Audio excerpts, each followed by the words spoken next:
De la même façon que votre demeure est plus qu'une simple maison, l'infrastructure communautaire est plus que juste une série de bâtiments, de routes, de tuyaux et de fils électriques.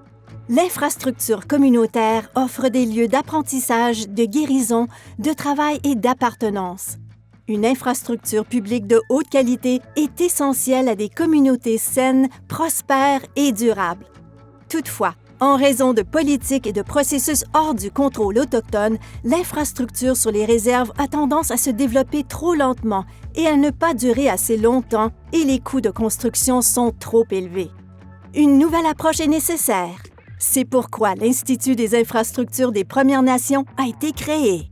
Notre mission consiste à fournir les compétences et les processus nécessaires pour que les communautés des Premières Nations et les organisations autochtones puissent planifier, acquérir, posséder et gérer de manière efficace et rentable les infrastructures sur leurs terres.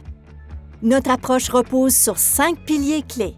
Nous sommes un organisme dirigé par les Autochtones qui s'emploie à réaliser des infrastructures appartenant aux Autochtones et contrôlées par eux. Nos services sont facultatifs et sont offerts sans frais. Nous sommes voués à aider les Premières Nations à planifier, à réaliser et à gérer une infrastructure de haute qualité. Cette infrastructure comprend les bâtiments, les routes et les services publics, comme le réseau d'aqueducs, les égouts, les solutions énergétiques et le réseau de communication. L'Institut a été officiellement établi au moyen de modifications apportées à la Loi sur la gestion financière des Premières Nations.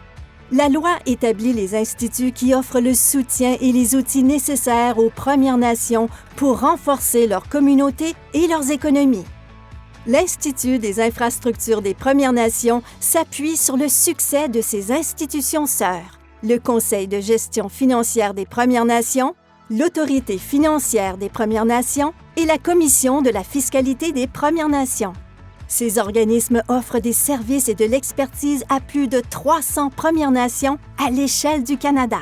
Nous faisons appel aux pratiques exemplaires nationales et internationales pour la gestion des risques en ayant recours à des processus rigoureux de planification, d'approvisionnement et de gestion.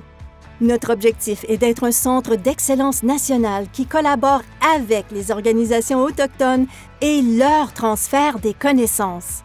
Les organisations autochtones, l'Institut et des conseillers externes travaillent de concert pour mettre une équipe sur pied pour s'assurer que le projet est mené à terme plus rapidement, de meilleure façon et de manière à offrir un rendement sur le capital de plus haute qualité qu'avec l'approche actuelle.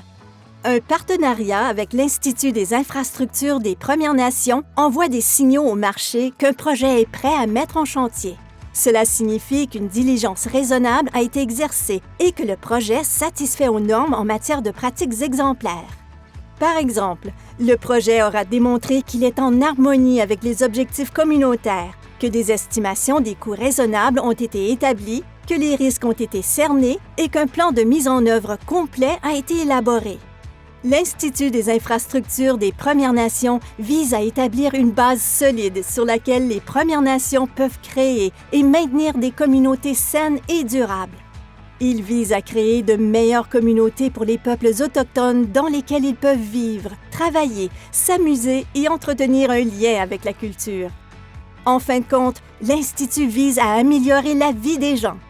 Apprenez-en un peu plus sur la façon dont l'Institut des infrastructures des Premières Nations peut aider votre nation, en commençant par un atelier d'introduction au cours duquel nous discuterons de nos services.